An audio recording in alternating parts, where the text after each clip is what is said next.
Vamos falar agora sobre uma outra coisa, Joel? Vamos falar sobre combustível. Nunca é muito legal de falar porque a gente está gastando demais com isso. A gasolina baixou, hein, meu? Então, baixou, mas não baixou tanto, né? Tiraram 5 centavos da bomba, que é melhor do que colocar 5 centavos, sem dúvida. É, só de não ter aumentado já é lucro, né? Então, só que toda vez que aumenta a gasolina, o que falam? Que a influência é a do dólar.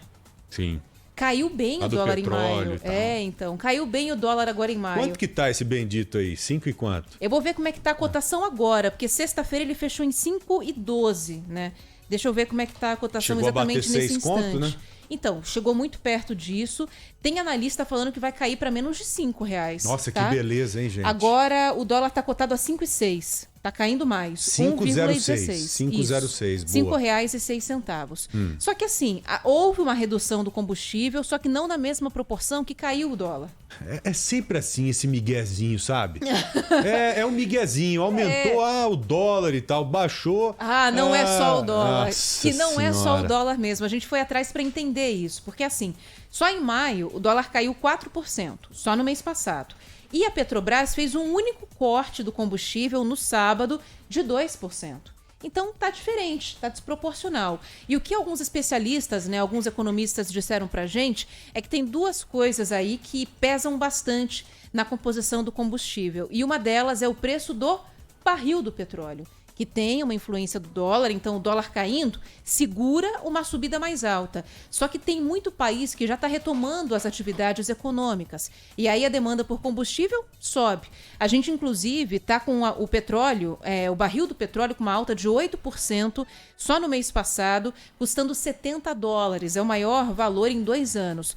A fala aqui do economista da FGV, o André Brás, fala bastante sobre isso, sobre como o impacto do barril do petróleo foi maior nesse caso do que o da redução do dólar. Primeiro, é o preço do petróleo, que pode estar na contramão da nossa valorização cambial. E segundo, que a gasolina que a gente usa nos carros é a gasolina.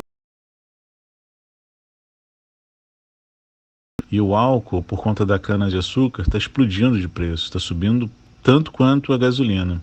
Isso segura o preço dos combustíveis em patamar mais alto, ainda que a nossa moeda tenha valorizado. Isso que o André falou é fundamental também, né? Porque além do preço do barril do petróleo, a gasolina que a gente usa aqui no Brasil tem uma mistura de etanol. 1/3 dela é o etanol. Lembra que a gente até falou sobre isso aqui no Bora Brasil tem algumas semanas? O nosso agroman, o Leandro de Souza, Sim. comentou isso, que tem muito produtor. Inclusive, daqui a pouco o Leandro falará de café, viu? A queda na produção do café. Então, e aí tem muito produtor que está preferindo vender, fazer a cana, transformá-la em açúcar para vender no exterior. Tá caro o açúcar, né? Então, para eles é bom, porque vende dolarizado, Aí né? falta o álcool. Exatamente. Está baixando a produção de etanol aqui no país, como a gente vai ouvir o economista Jason Vieira comentar.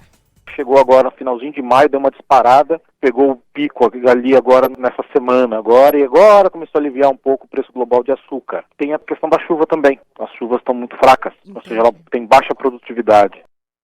Então, temos esse problema aí da redução da produção do etanol. Inclusive, essa baixa produtividade de etanol no Brasil, Joel, levou o Ministério de Minas e Energia a divulgar uma nota negando o risco de desabastecimento de etanol aqui no Brasil.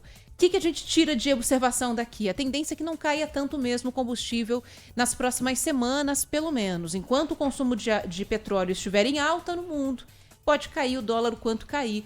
Vai continuar alto o nosso combustível. É a demanda. Você se lembra no início da pandemia que ninguém queria petróleo? Tinha algumas petrolíficas lá do Oriente Médio pagando para o cara retirar o barril de petróleo. Verdade, Você se porque lembra? a produção não para, né? A extração não para. Era não tinha local para estocar. Uma situação surreal, né? Eu, pelo menos, não me lembro de ter visto algo parecido. Aí agora aumentou muito a demanda e a gente fica nessa história. O dólar cai, só que a demanda está alta, né? E essa demanda não deixa baixar o preço do petróleo, ou não deixa baixar o preço da gasolina. Agora, possibilidade de desabastecimento do álcool para nada pra gente, para te falar a verdade. Esse álcool de combustível, que ele nunca tá viável, não é? Nunca tá viável. Faz um tempo que não tá. Cara, é difícil Faz ele um estar tempo. viável. Seria legal se ele fosse viável. Aí sim nós teríamos que ficar preocupados. Olha, tem que ter álcool, tem que ter álcool. Não, Agora, mas- no preço que ele tá hoje aí, pra mim tanto faz. Mas Pode tem ter que álcool, ter, pode não ter. tem que ter por causa da Pra mistura misturar na na gasolina, gasolina. pelo menos. Então, final não adianta nada, né? Não está compensando. Em São Paulo, pelo menos, não está compensando, não. A gente está com a gasolina aí variando de 5,25, 5,28 até 5,89 nos postos de São Paulo. Etanol, 3,87. Quando você acha tá barato, você até desconfia. Eu desconfio. Porque o mais comum é você achar por 4,9, 4,19 ou até mais. Você falou da mistura. Você sabia que, dependendo do grau de pureza da gasolina, se você colocar no seu carro, dá problema, se ela for mais pura.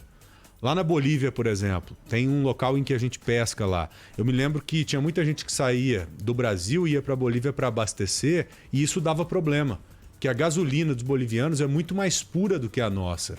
Então veja como tem que ter esse balanço mesmo aí que você está falando. Pois é, então é isso. Preparem os bolsos porque a gente vai continuar vendo o combustível lá em cima.